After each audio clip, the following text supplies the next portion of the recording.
Raider Nation, what's going on? It's Fan Talk Friday, guys. I got an original Oakland crew in the building today. It's gonna be a goodie. Let's get to it.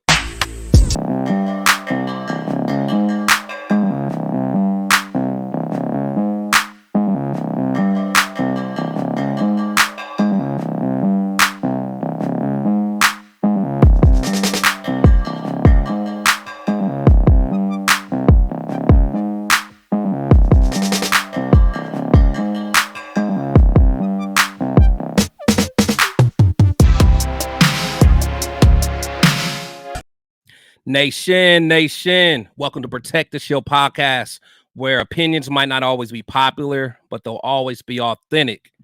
Before I get started, I just want to take a second just to let you guys know how much I really appreciate all the support that everyone's been giving me.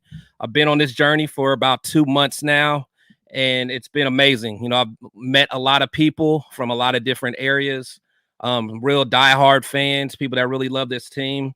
So I just want to say I really appreciate all the support you guys have been giving me, sharing my content, just reaching out to me. So I just want to make sure, I didn't go any further without saying that. So appreciate all you guys. So I got some people in the chat already. A Dog's Life. Got my man Leo in the building. My boy Terrence Crump. What's up, buddy? Queen V's in the building. Carlos, how you doing? Appreciate that. Jonte Roddy, what's up? It's my dog from Ohio. How you doing, baby? But enough of, the whole mushy stuff. Happy Friday, y'all. Welcome to my happy hour. Hope you guys got something to drink. I'm sipping on some Woodson whiskey, so it's been one of them weeks. So, but we're going to have some fun tonight. But as always, I got a great panel today. I got some original Oakland OGs in the building. Well, Spicy, she's probably too young to be an OG, but y'all get the point. But first up, my man, he's a fan favorite. People requested him to come back. My boy, Big Daddy Jose. How you doing, buddy? Blessed, Daddy, talking to you. And Spicy, you can't be better than that, bro. Can't be better, man. That's how you end the week, man. And then, of course, also joining me today, content creator who's killing the game. One of the first people that actually collaborated with me. Her and her crew is just, they're killing it right now. Got some big events that's happening, coming up in this season, though. But Spicy, what's going on? Hi, thanks for having me. What's up, Big Daddy? What's going on? Great to see you. Likewise. Happy Friday. Happy Friday. Thanks for joining me.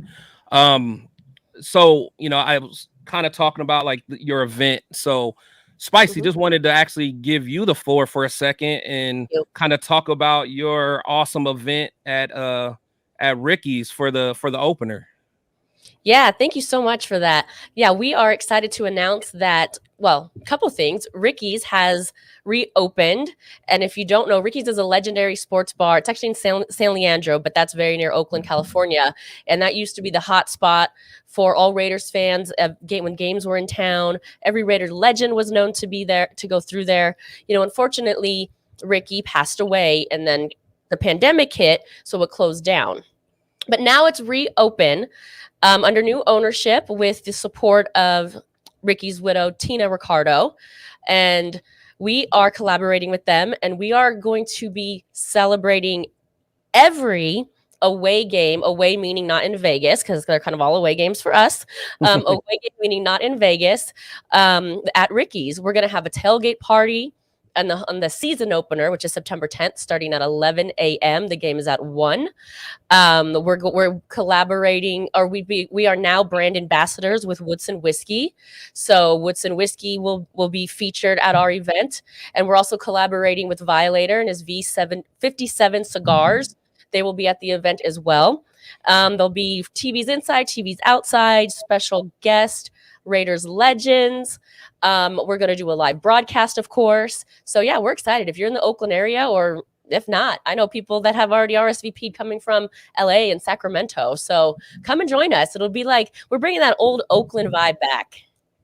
That's going to be fire. That's going to be fire. Big Daddy, I know you got a lot of memories. Every time I go out there, you You took me out there. We had a blast, man. What's Ricky's mean to you, Big Daddy? You know, just coming back. I know you got a lot of memories. Yeah, you know what? She got me fired up talking about it because I've been going back and forth, going to that opener because I don't miss openers, man. But I've been to Denver about 6 times and I'm Denvered out, man. So I say, you know what, man, I'm gonna back off that plane, but now I'm gonna make it a point of going to Ricky's. She got me fired up, and I'm so glad it's opened up again. And God bless young man in heaven, Ricky Ricardo. But I got some great memories over there because every time somebody came, like yourself and people from out of Cali, out of the Bay Area, I was like the tour guide. And I took them. I had a big old red van, the family van the kids grew up in, and I would take everybody to Ricky's, and we'd go in there and drink it up, eat it up, and party it up. And sometimes I had to realize I'm the one that was driving, so I had to cool it. But we had some great times there, and to hear it's back, it's got me really fired up, man. Yeah, that's huge. That's huge. Because how long has it been open? Spicy. It's probably only been what a few weeks or how long has it been reopened? Yeah, reopened. Yeah, just a couple months. The soft opening was a few months ago. But they're kind of on a schedule right now where I think they're still working out, the days and the times. So we're really hoping to launch this and basically put it back on the map. And I'm happy to hear you say you're fired up, Big Daddy, because, once the Raiders left, as an Oakland Raiders fan base, we were kind of left with nowhere to watch these games. There weren't any watch parties anymore. And some of the times they were even blacked out because technically it's not a local game anymore. So now that we have this opportunity, like we really feel, as Ricky said themselves, welcome home. And that just like melted our hearts, like welcome home. They're like, this place is yours. Make it yours. They've even a lot of the merch that used to be in Ricky's is the Raiders are doing something special with that, but so it's no longer at the establishment. However, they've tasked me with bringing back what we're calling a museum room, and that's the room that we're going to be broadcasting out of. So we're going to try to bring some of that merchandise back into Ricky's and kind of give it that old vibe again, because it has been remodeled and it looks great. But we really want to give it that like nostalgic and pay homage to what it was and what we want it to continue to be. Man, that's great. Yeah, that's awesome. That's awesome. I can't wait. If I was going to be in town, I would definitely go there. I know you guys are going to party it up. So, oh yeah, that's awesome. Because honestly, Oakland needs that. So just kind of going into like my next little segment. Like what's the deal with? Just Oakland sports. The whole Oakland A's thing. And I know Spicy, you were there earlier this week for the protests. Yeah. That was crazy. Now, me not being from that area, so like I don't know the true meaning of it. But having both of you guys here today, let me ask you guys, like, what does that mean to you guys with the whole how the Oakland A's are leaving, kind of how it all ended? What's your thoughts on it? Go ahead, Spicy. Well, 4 simple words. I don't like it. Yeah. It's sad. It really is just sad. I don't even know what to say. It's like, like Big Daddy said, he's been through with the Raiders leaving twice before. I've only had to experience them leaving once. However, that hurt. I feel like that stung so badly where maybe I'm like taking this one a little bit easier because it's like I've been through it. But yeah, I definitely don't like it. I think the A's belong in Oakland. And the quote from Mrs. Madden, the Oakland Raiders belong in Oakland. And it's just a shame to me that the both teams could not make some sort of agreement with the Oakland government. Libby Schaaf, the former mayor, Shane Tao now, the current mayor. And, it just seems like they've just kind of been playing us all along. Like we're smarter than that. We knew the leave was inevitable, but still having it like fold out in real life is hard. And it's just sad for the city of Oakland. They lost the Warriors, they lost the Raiders, they even lost the Panthers, which is an indoor football. and now the A's. So it's like that property could have been so special with all 4 of those teams there. Potentially even the Oakland roots there as well. It could have been like a little Coliseum City, like kind of like what LA Live is. And it's just a shame for the community. It's a shame. It's a shame that everyone has kind of just let this happen. I think it was by design. I think the government always kind of wanted, the Oakland teams out of there, which I never understood it. But at the end of the day, I'm torn because I know people, I got asked this a lot when the Raiders left, like, will you be a fan and this and that? And obviously I stayed a Raiders fan, but I don't know. I just kind of feel like I'm just kind of fed up with it at this point, and I'm not really sure if my loyalty is still there. Yeah, that's it's crazy. So do you feel that the same thing pretty much happened with the Raiders? Because I know the Raiders wanted a new stadium. Was that kind of the beef with the A's too? Because I really don't know the background history on that. Yeah, and the A's kind of put a kibosh on what the Raiders wanted to do a little bit. So the 2 teams really couldn't work together, which is sad. Yeah. And when the Raiders came back, they built what is known as Mount Davis, which is kind of really destroyed, I think, the aesthetic of what the Coliseum was. And by the way, left the city of Oakland with a bill for that. I think they still owe. Of course, that will never get paid. But, that didn't help the situation either. So I just think that, everyone was every party was looking out for themselves, and they really just couldn't come together to make it happen, unfortunately. Yeah. What do you think, Big Daddy? You know what? Spicy broke it down incredibly, and I'm going to add my little 2 cents worth, but she put in 500 million worth, and she broke it down really good what happened to my hometown. And what happened was all of a sudden we got excited, and they came back in 1995, but the A's were there, and the A's, towards the end they started, they just had friction all the time with the Raiders, before Mr. Davis passed, and then eventually with Mark. The Raiders wanted to build on that property. The A's did too. The Warriors made a decision. We're going to fly to Chase in San Francisco. But the A's were always, in the Raiders' way. Finally, leadership, back and forth. We're going to build a stadium at Howard Terminal in Oakland. Everybody got excited. We're going to make it look like the one in San Francisco. Everybody got fired up. We're getting really close. Then things got slowed down with all these environmental studies, blah, blah, blah. In the meantime, the Raiders said, you know what? We don't have no conversation here. And somebody's offering us $750 to roll to Vegas. So they made their move. And you know what? Like young lady was saying about the loyalties, I've realized now more than ever, and not so much in Oaktown, but wherever, you can build a stadium.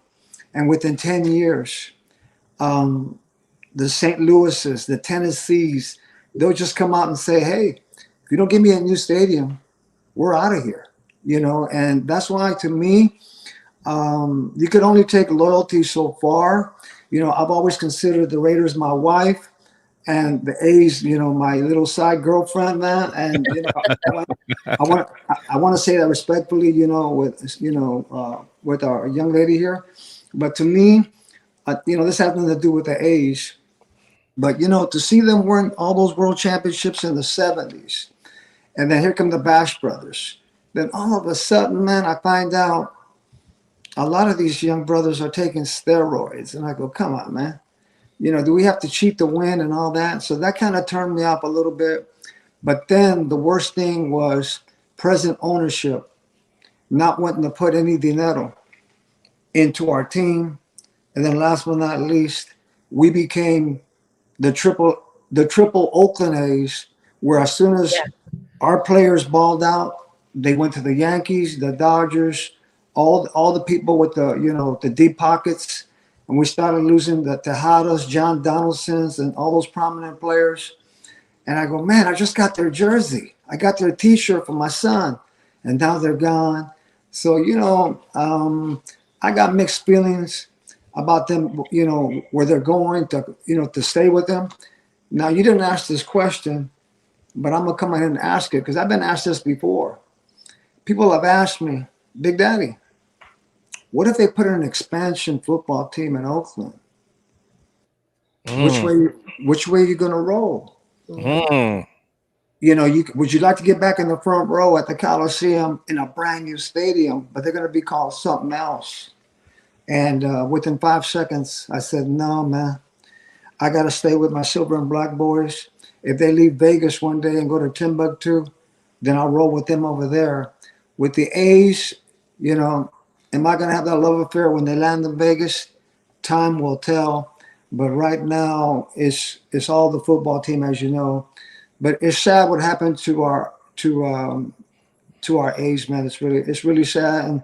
And likewise, as young lady was saying with the basketball team, it's a trip, man. And Oakland leadership blames the sports teams. The sports teams say, we got tired of waiting, and they followed the money. That's the bottom line. Mm-hmm. Yeah, I think so what you guys saying all that, so it sounds like, there's some blame to go everywhere, but yeah. I know that if you talk to a lot of fans, a lot of them blame Mark. Is that fair to do that? Because it seems like Mark wanted to play. He wanted to play. And what do you guys think there? Because if I talk to most fans, a lot of them are going to say Mark moved us, Mark's an asshole, blase. But kind of what you guys were saying, it doesn't seem like it's all Mark. Mm-hmm. What's your thoughts? Yeah, I would agree with that statement. Like, I think there's enough blame to go around, honestly. And I think whichever side you tend to lean towards or believe, I just think that party did a better job in that person's mind, persuading them that they're not the biggest problem. Right. Because it really is everyone. You saw the comment that you had up earlier from Leo saying, he blames the A's for squatting on the lease. That's a huge part of it. That is a huge part of it. But then also, Mark Davis maybe didn't want to come to the table because he already had a good deal. He already was like, hey, I got this, in Big Daddy's reference, brand new wife over here, or girlfriend, I should say. She younger, she hotter. So that's looking pretty good. And same with the mayor. They want their legacy to be, that property being, like housing for the homeless, and then become like some sort of project, if you will, for lack of a better word. So there's this kind of blame. Everyone was looking out for themselves, and nobody could come to an agreement, basically. Yeah, that's too bad. Because at the end of the day, it's the fans that have to go through that and suffer through that. So that's Daddy, real quick. Oakland all those years was a Halle Berry, but then Beyonce in Las Vegas started texting and calling and all that, and you know what happened? We gave in, man. I'm staying with Halle Berry. If I had the choice, that's just me. All right, but so enough about Halle Berry. Let's go to the Raiders. So back to our Raiders talk, man. So we so Bennett signed today. So now we have all of our rookies are now officially signed, which I don't know about you guys, but I'm stoked about that. What are you guys' thoughts about, having everybody all signed and ready to go for camp?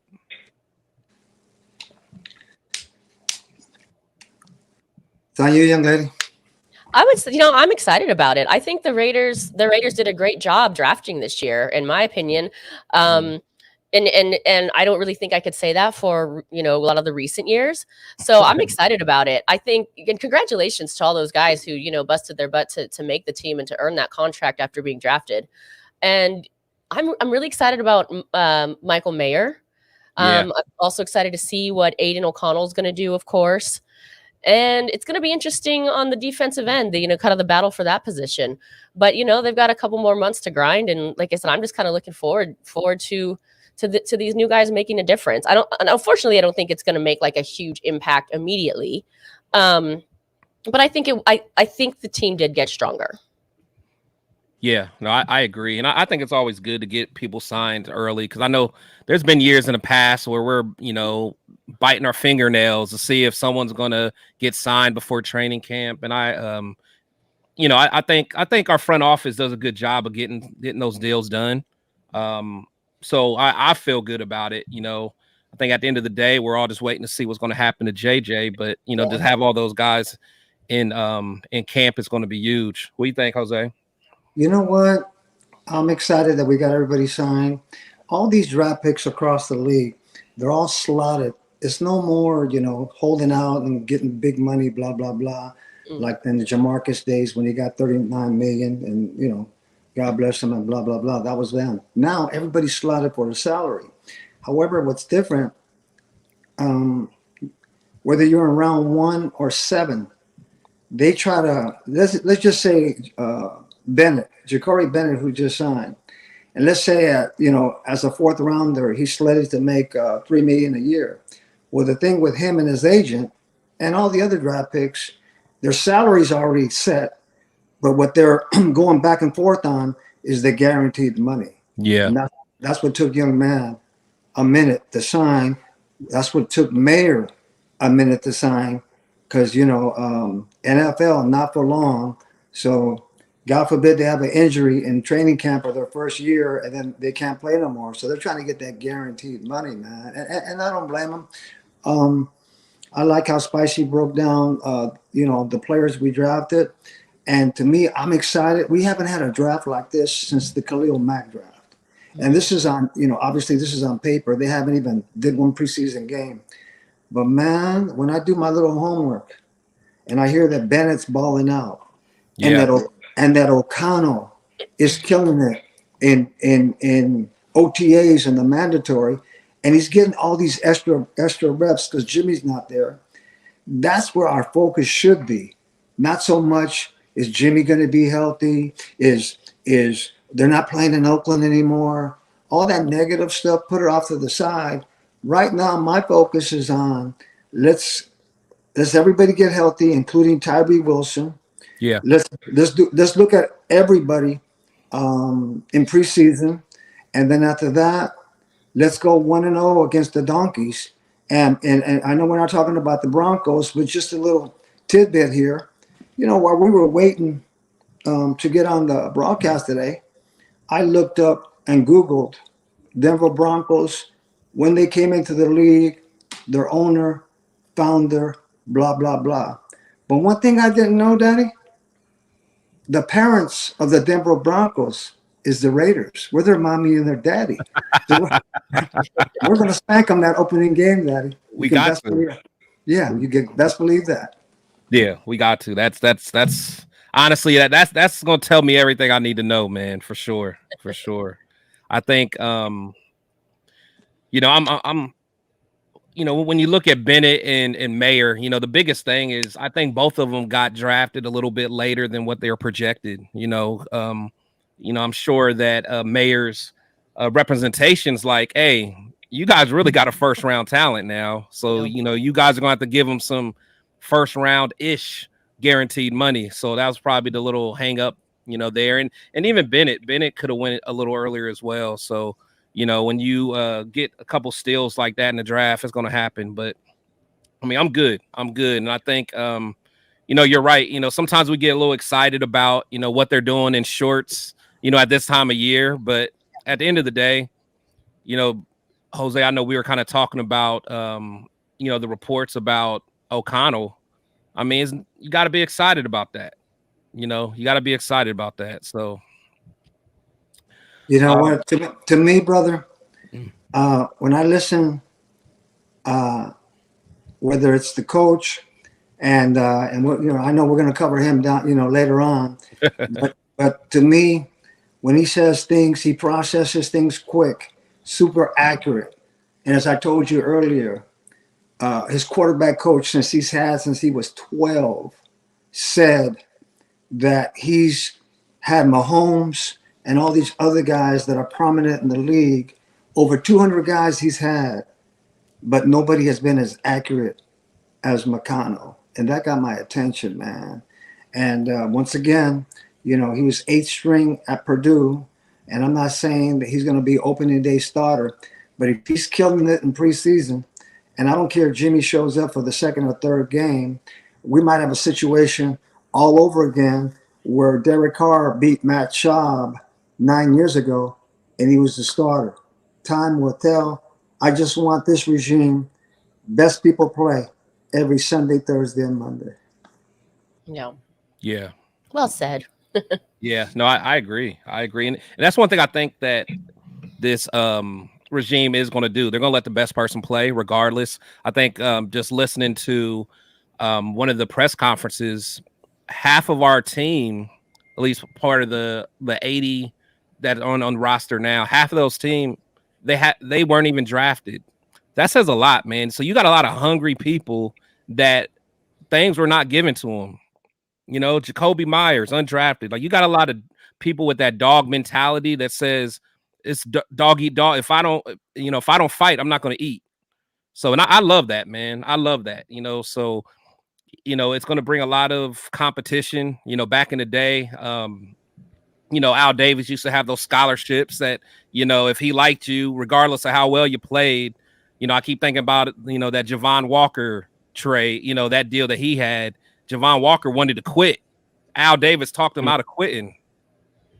I was like, man, that was crazy. So it's just like, man, get the guys that work their tail off, and let them play. So, that's kind of where it's at. But moving on, we got to talk about Josh Jacobs.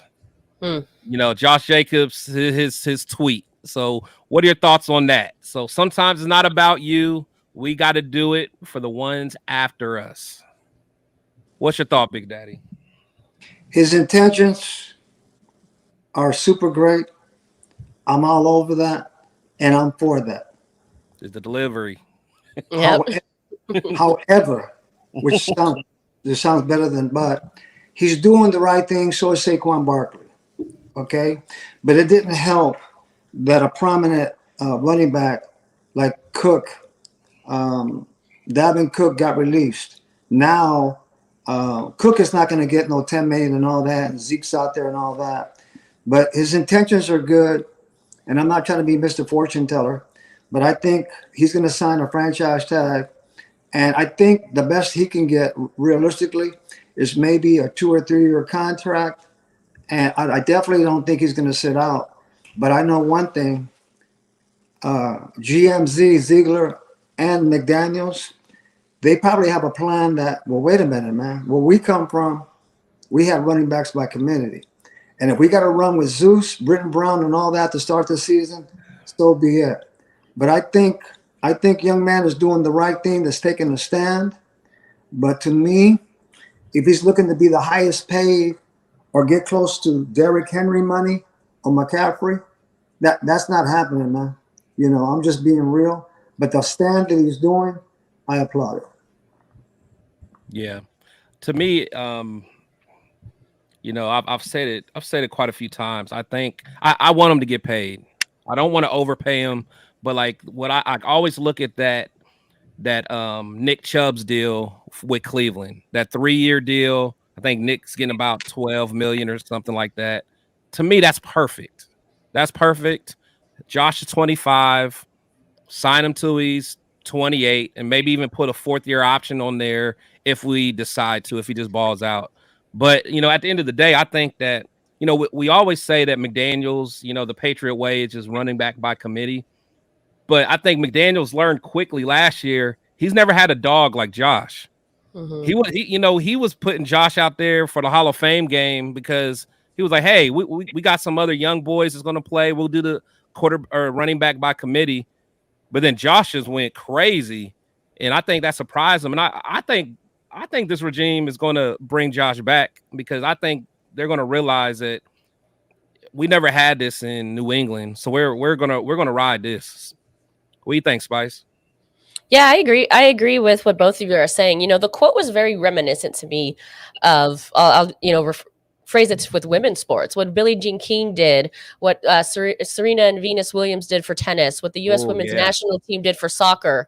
He's making that same sort of stand where it's like, respect what we do. And he's doing it not only for himself, but for everyone that comes after him. And I can really, really respect that. Like, people really do deserve to get paid what they're worth. And I will say that is across the board in every industry.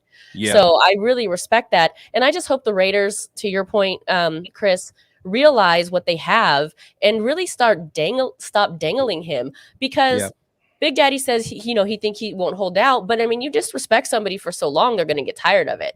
And I Yeah. see this as a little bit of disrespect, and I'm assuming, or from his tweets, Josh, that is, that he feels that some kind of way as well. And so it's kind of like a little bit touchy. I think he's earned his spot, and they just need to sign him already. Yeah, no doubt, no doubt. And just, the running back position, I mean, it beats up your body anyway. And the thing is, there's no lie. Like with Jimmy being our quarterback, we're going to have to run the ball a lot anyway. So my thing is, if he does just sign the tag, I wouldn't be surprised if Josh rolls his ankle and is out for half the season. Ooh. I hate to say it, but as a businessman, because Josh is going to look at it like, okay, this is not a friend discount no more. We're doing the business. Like, okay, you guys aren't going to run me into the ground. Okay, you want me to play on the tag? Okay, I'll sign it. Oh, right. Okay. Well, week 4, I roll my ankle, and I'm gonna be hurt until week 11. You know what, Big Daddy? In my opinion, just like we took care of Crosby because he balled out. Yeah, they need to take care of former 28 now wearing number 8. You know, and that sends a message to our youngsters, especially the ones that just got my point. Yeah. If you come and play for the Raiders, A, you're gonna get paid if you ball out, and B, no state tax, and C, and C, manage your money and stay out of trouble, and you'll be set for life. Yeah. But I truly believe if Josh was a left tackle, they would pay him. A quarterback. He would have set the market. Right. And it's not a Josh thing, because it's just a one thing, the position he plays, man. But I'll tell you what, just like that, they do this collusion in different sports. They do it in the NBA. They did it in baseball. That's the first time I ever heard that word collusion. The NFL 32 owners, they think they're slick. They're doing the collusion thing on the running back too. Nobody wants to be the first. Like right now, if we play Josh Chandler money, $17 million a year, then that's gonna be the pressure on the Giants to take care of Saquon. Yeah. Okay, and then that young brother that got drafted by Atlanta, Mr. Everything, the running back, man, that went in the first round. He's gonna be. I forgot his name, but he from Texas. Yeah, he'll be next. Yeah, he'll be next. And they, like I said, they all want to get their dinero, man. Plus it's gonna get to the point where if I'm a high school kid, I don't want to play running back and if I got a choice, if I'm just a good athlete, put me at receiver, put me at safety, put me somewhere else. Like I think a lot of the best athletes are no longer going to be, not even going to want to be running backs anymore. No, my grandson, who's all of 4, be 5 in about 4 weeks, I throw him the ball all the time in the backyard, and I never does he run the ball. He throws it to me, and the next thing I'm gonna do is show him how to block and catch, and here we go, man. So no Bo Jackson for little Ezekiel. No, man. You know what? Because just throw the ball and have some fun out there. For sure. So another topic that's pretty hot. Former Oakland boy, Marcus Peters. His name was brought up a lot. We've been keeping tabs on him. What do you guys think about that? I'll kind of kick that off. I like Peters, and I think that he can add value, but I don't even want to hear none of that until we take care of JJ. That's me personally. Like I would love, I think Peters is like he's like a flashy toy that we can have, but he's like window tint on a car. But Jacobs is the brakes, man. You got to take care of them brakes first. So I don't know. What's your thought? He's the accelerator. Yeah, exactly. Seriously, like without that, nothing's going on. So what's your thoughts? Yeah, that's a good point. I didn't think of it in order like that, because I guess in my mind I'm thinking they're going to figure it out with Jacobs, but I think Peters could be a good sign for the Raiders at the right price. However, Yeah. Right. I mean, he's got a price tag to me. There's definitely a cap on him. And just kind of the buzz around Oakland, because we hang out in the area where Rob Benz is, Marshawn Lynch's restaurant, and his aunties are there and cousins and things of that nature. And the buzz around the town is that he's really wanting to come and wants to make it happen. So with that said, it seems like they're going to come to a deal. Yeah, hometown discount. That's the only way. Right. It's the only way. I'm not mad at. Yeah. What do you think about that, Big Daddy? He had a very down year last year. Okay, so it's not like he's going to come in and demand the moon. Yeah. That's that.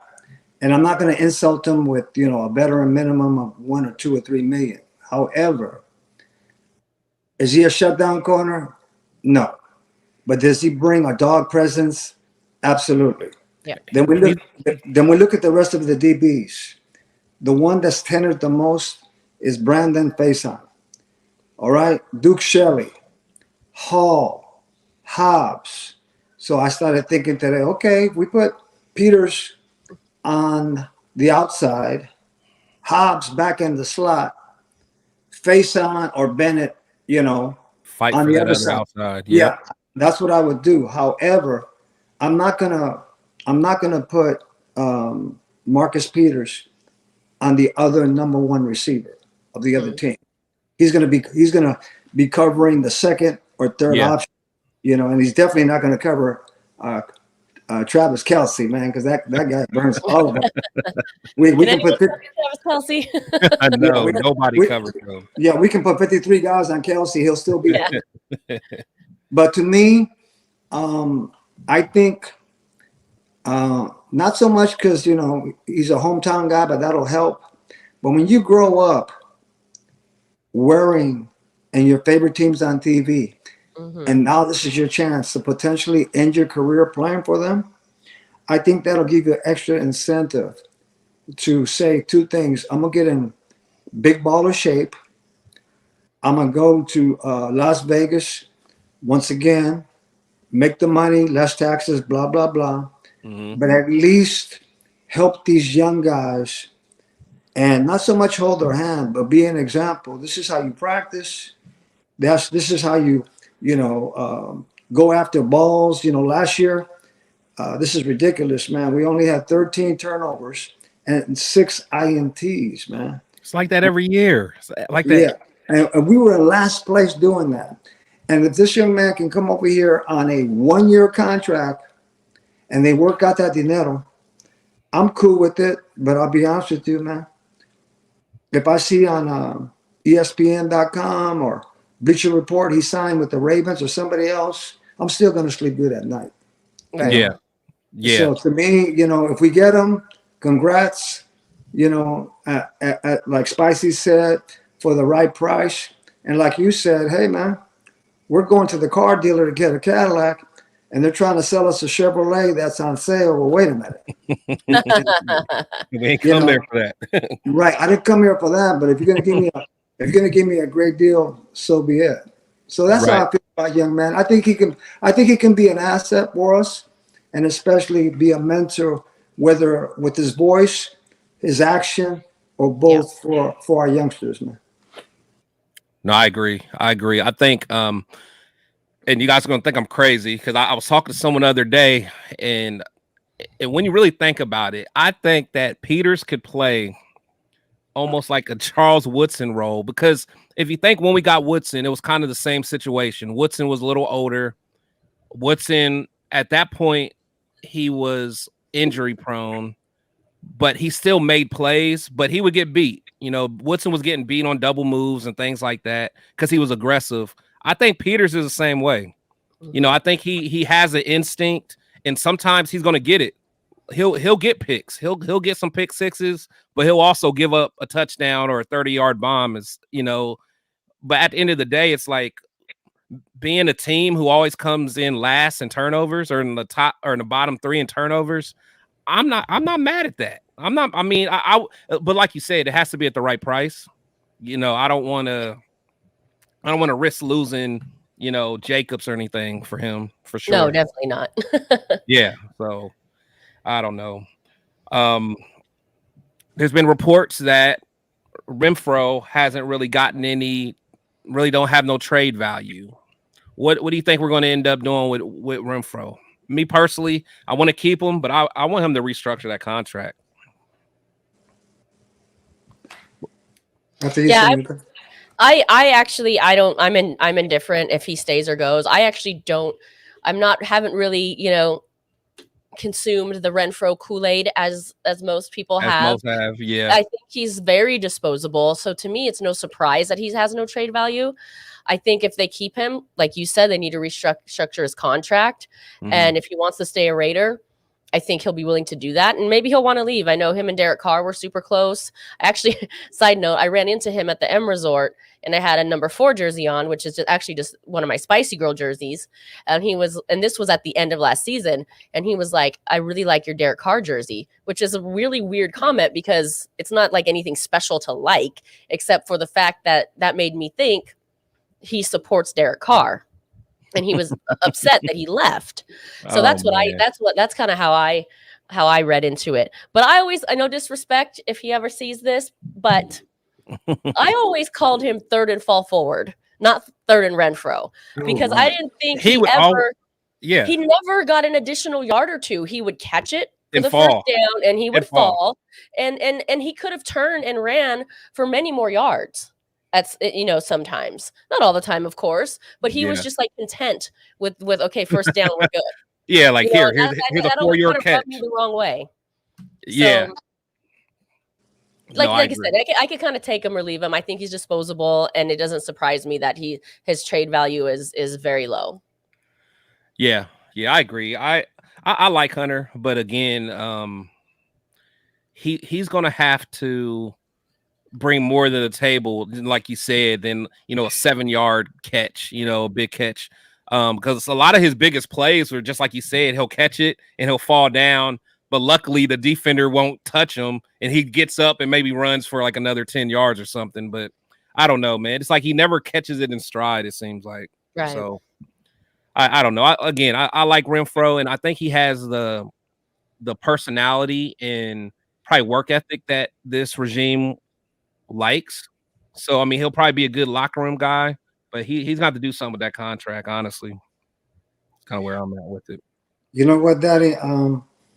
This regime financially, the 3 biggest blunders they did, but they went by past performance, giving Chandler buku money, and we know what happened with that. Putting in the contract of Derek Carr a no trade clause. We know what happened with that. And then the $16 million they gave number 13. And I agree with Spicy. When was the last time Renfro took it to the house 30 or 60 yards? He don't do that. He catches, he falls down, and then he had the concussion last year and all that. Now he has no value. We're not going to get a 4th or 5th right now because of one reason, that contract. If he was making about 4 or 5, boom. I think what's going to happen is if they continue to see Trey Tucker ascend, or if they want to move Jacoby in the slot, then they got to make a decision. Okay, if we cut 13 after June 1st, and now it's the way past that, less of a salary cap hit. Now we got some extra dinero for JJ, or if somebody gets cut on defense that we can pick up the tackle, corner, blah blah blah. I think that potentially is the plan. Would I bet the house that he's going to be out there on opening day? No. Yeah. However, if they don't get no value for him, they might say, you know what, we're going to let him play one more year and give him a chance to really get the system down. But I'll tell you one thing, that young man we got from University of Cincinnati is no joke. He's growing on me. He's growing on me. Yeah, and he's fast. He was the only one that made me scratch my head when we drafted him. But he is, and I don't want to exaggerate, but he is Tyreek fast, where he's just moving like that really quick.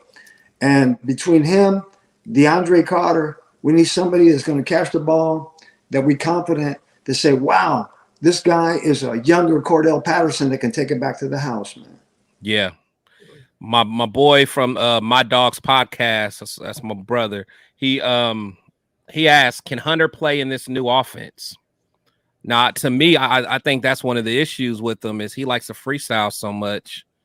Hence the reason he runs into Devontae. Yeah, on the game-winning pass, I was going to be wide open. But to me, I think Renfro can do it. I think he likes to freestyle, but again, McDaniels runs a tight ship, man, and I think he could do it, but I just don't know if he's going to want to deal with, trying to get him there plus dealing with that paycheck. Yeah, and I think that's what hurt Carr too.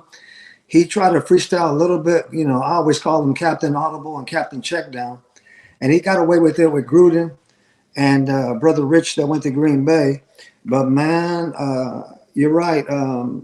This coach, he runs a tighter ship, man. And to me, we'll see what happens between now and training camp and all that. But I think if somebody was to offer, I really believe it's going to come down to a prominent possession receiver getting cut or hurt. Yeah.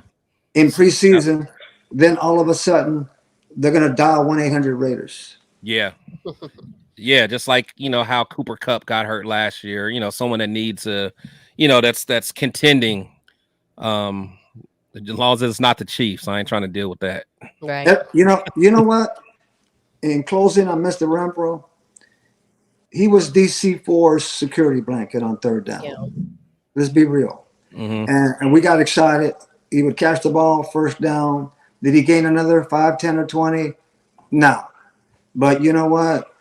It comes down to 31 other teams or 31 other quarterbacks that have a security blanket. If they lose theirs, maybe, just maybe, they'll come and get 13. Yeah, they might. No, that's a good point. Just kind of, again, talking about this season. Is this season a make it or break it for the new regime, for McDaniels and Ziegler? Meaning, do you think Mark is going to say, hey, if we don't progress, you're out of here? Now, if we progress, I imagine, he'll stay. But, say that we, have another 6 in whatever season. Are you guys done with this experiment?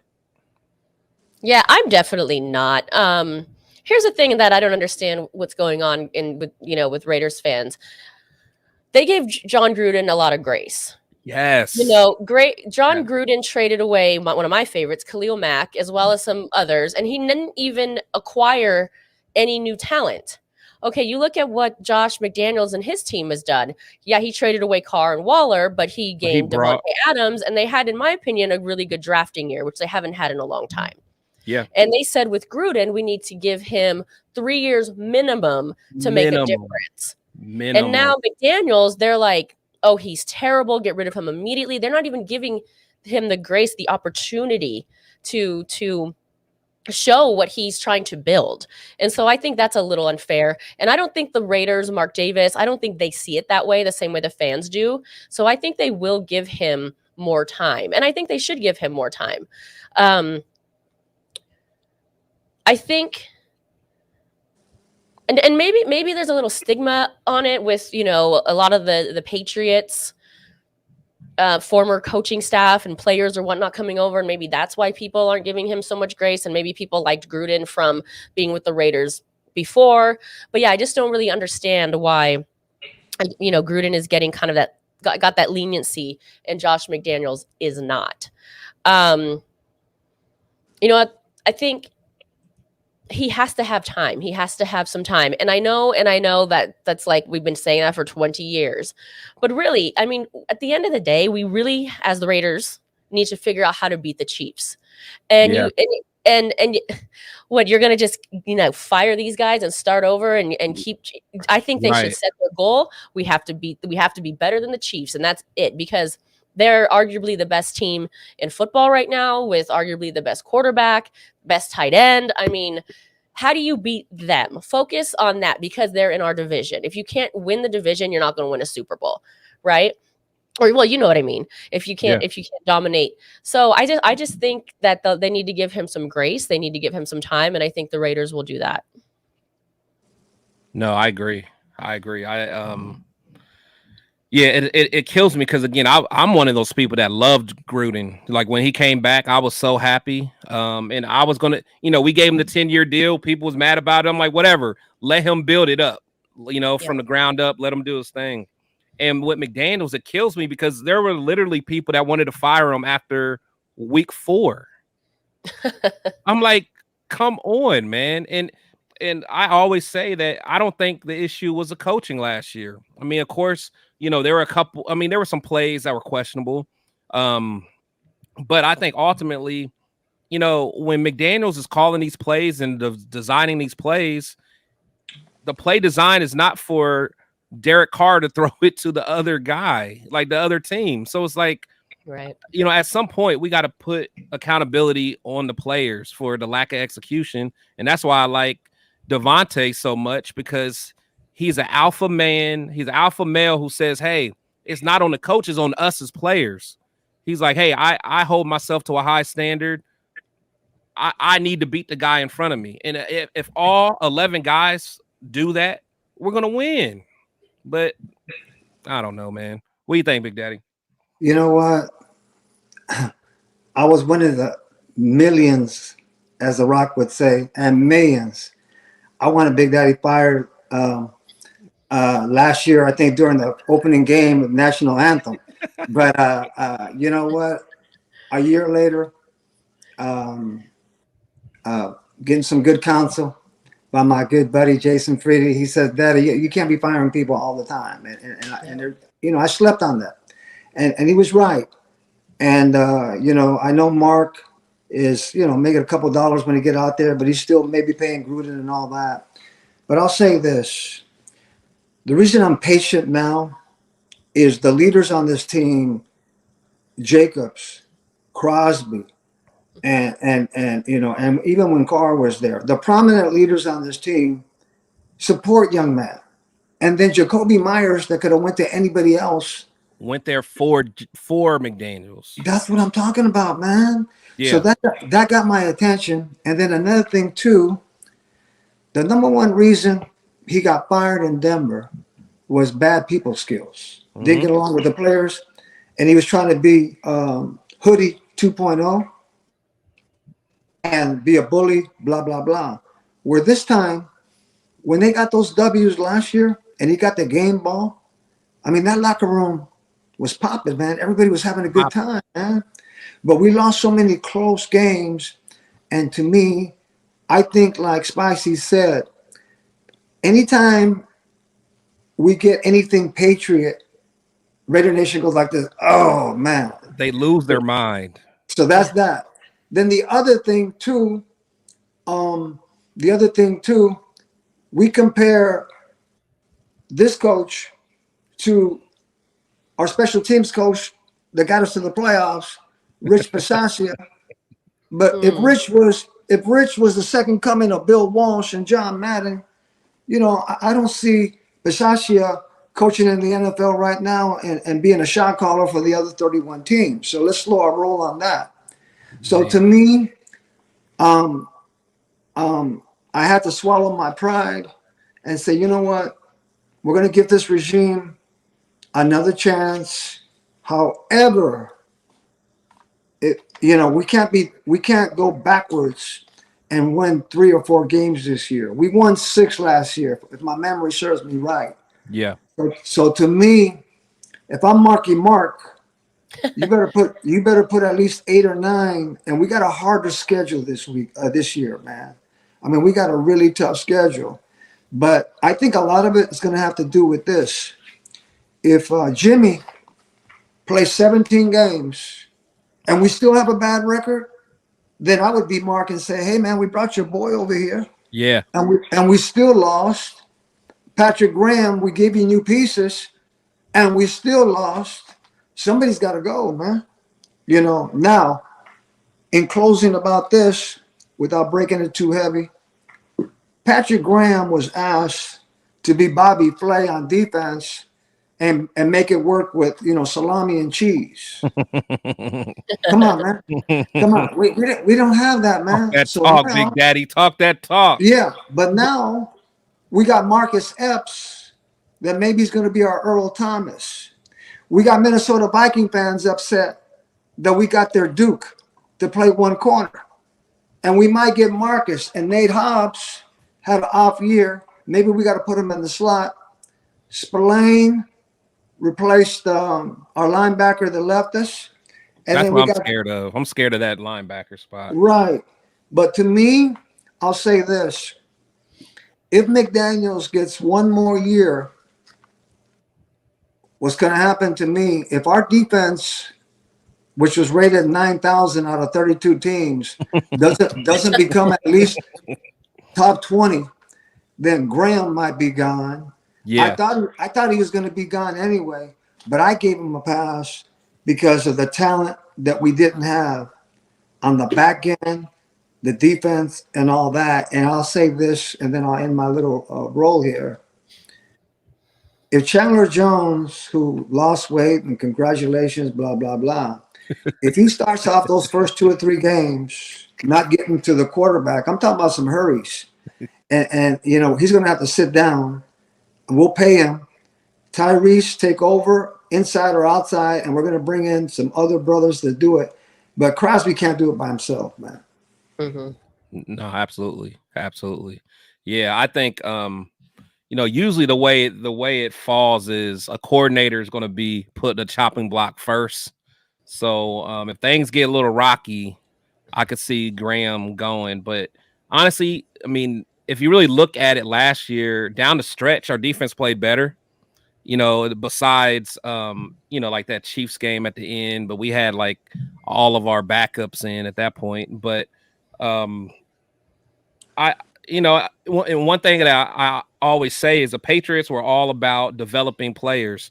I mean, that's one thing that they did well. You know, they would have players that were, you know, low round draft picks or people that weren't drafted at all, and they would develop them and make them good. So if we can get some of that from, you know, the Sam Webbs of the crew, you know, the Tyler Halls, the Luke Masterson or whatever his name is, you know, stuff like that.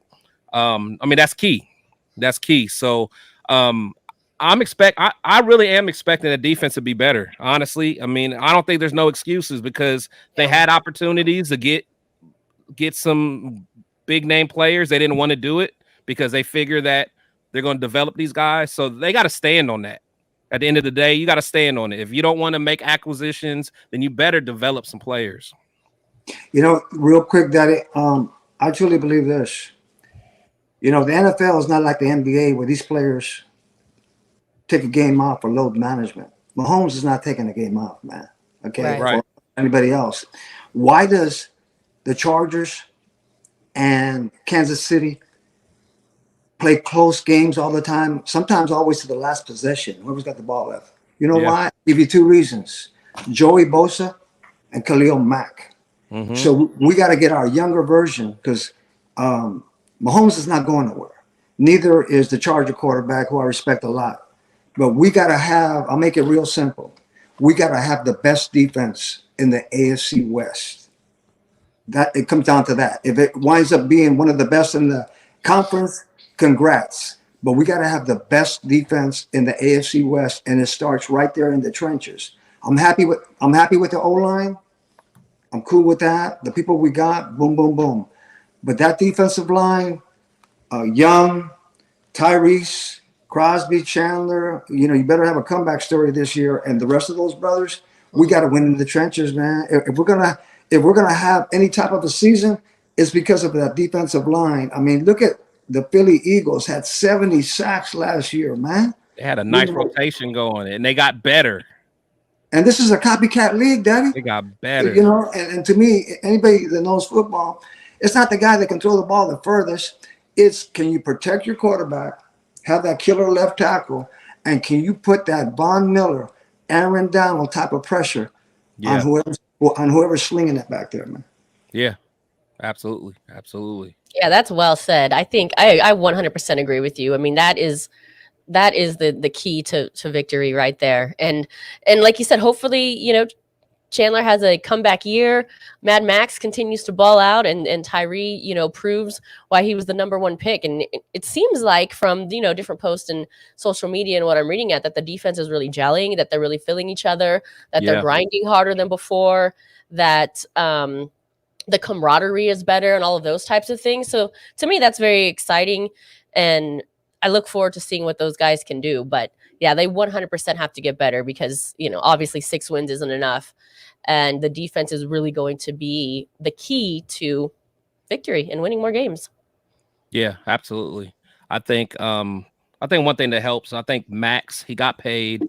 I think he's finally really going to take his leadership skills to the next level, because one thing about him, he's a psycho when it comes to work ethic, and he's going to hold guys accountable. And I think before, he may have thought it was other people's teams. I know he really looked up to Yannick Ngakoue when he came, and some other things. But I think now, he realized this is my team, and if you're going to be playing next to me, you're going to be a dog just like me.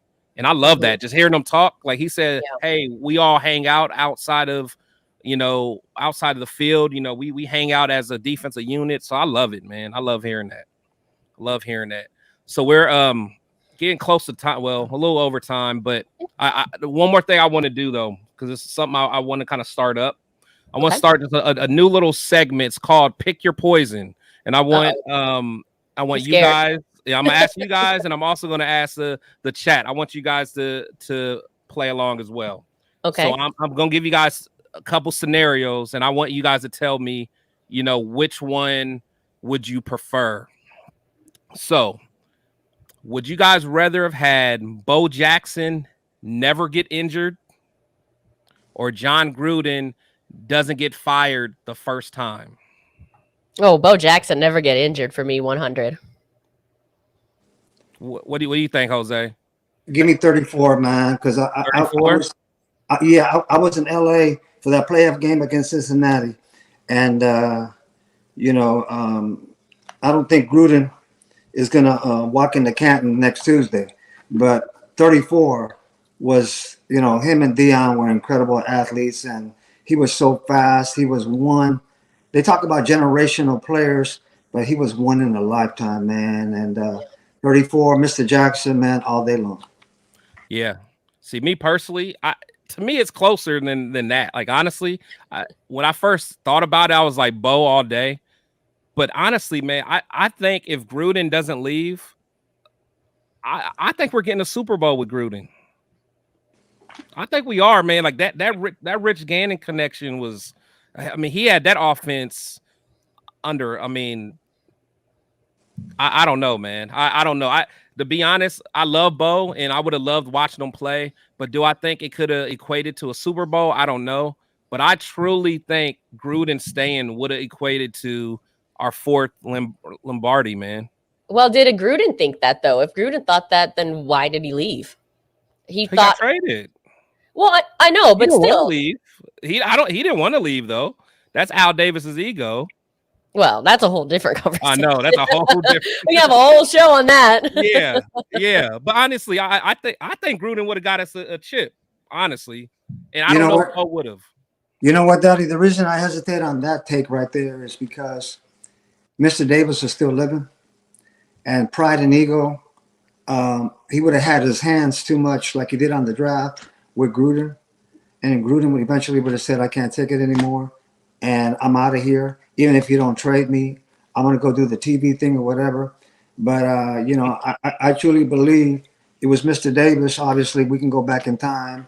He's the one that traded Ken Stabler, Tatum, Casper, and some of the players we got back. But, I don't want to, he's a Hall of Famer. I don't want to hate on him, man. I'll always respect. He is. Oh, yeah. He is the Oakland, Las Vegas, LA Raiders. And I'll always respect Mr. Davis. But, I was excited when Chucky came back for 2.0. But all of a sudden, his play calling to me seemed like it was antiquated, like he was playing Atari in a Madden 2023 system. He was behind the times. So I don't like what went down at the end, but everything happens for a reason. Yeah, for sure, for sure. I can see it both ways because even Al Davis is like, who knows how he would have treated Bo Jackson at the end, considering what he did to Marcus Allen. Mhm. You know, so it's like I don't know. Like Al was such a wild card. So, but you know, God rest him. So last one. This will be fun. So a quarterback receiver combo. Which one would you rather have? Jamarcus Russell throwing to Devontae Adams, or Rich Gannon throwing to Darius Hayward Bay? Ooh, the latter. I'm gonna go with the latter. You going with you I'm don't want going the no parts of latter. Jamarcus? I'm going the latter. No I parts of think Jamarcus. there was just too many issues with Jamarcus that, worth ethic and all those types of things. And I think, yeah, I'm going with Gannon and Hayward Bay. Gannon and Hayward. Gannon will throw him a strike, but he will drop it. Yeah, that's why he had that nickname, Hands of Stone. I will tell you a quick Hayward Bay story in a second. I take the latter too, like Spicy, man, because Jamarcus and his cough syrup, and no, I can't touch him. But I'm gonna tell you a quick Hayward Bay story. So I don't know if we were in Indy or whatever, and he had about maybe 8 or 9 throws to him, and he dropped half of them. But we won the game, and he made a couple good catches. On the way back, we're coming back to Oakland. Who sits behind us? His mom. And I said, "Hey, nice to meet you, Mrs. Bay. How are you? My name is Big Daddy Jose, blah, blah, blah," and all that. We started some conversation. And then all of a sudden, she goes, "What brings you back to Oakland? You're not going home." She goes, "Oh, no. I got to go back to Oakland to cook Thanksgiving turkey for my son." So then I said, "Okay." And then I said, we finished our small talk. And I had been drinking. And I shouldn't have said what I said. I looked at her and I said, "Well, just make sure when the turkey's ready, he doesn't pull it out because he might drop it." Oh, no. Not And the she looks at me. courage. She looks at me. She says, "That was kind of mean, sir." And I go, I'm joking. I've been drinking. Sorry about that. Who are you with? Were you with Juan or were you with Jason? Weren't you with one of them? Man, it was with one of them or both of them, man. But you know how we do that Southwest when they come with that little alcohol thing, we were emptying out that little rack, man. Oh man, that's great. That's great. Oh, But guys, man. thank you guys for joining. Before we let it go, since whenever I have Big Daddy on here, man, I want to give him the mic real fast because he does a words of wisdom that he does, and I want him to go ahead and do your little words of wisdom and take us out, man. Really quick, sorry, can I Oh, say yeah. 2 things before Yeah, he go ahead. takes us out? Yeah. I wanted to say thank you for having me on. I appreciate you. And thank you for being a guest on our show, For Life, Our Raiders Story. Absolutely. If you haven't subscribed, please do already. And thanks for representing the Oakland Right. Raiders. I see that hat. Subscribe to her channel. Her channel is amazing. And again, they have so many events coming up. So make sure you guys subscribe to that. For Life, Our Raider Story? Yeah, it's right there on the screen.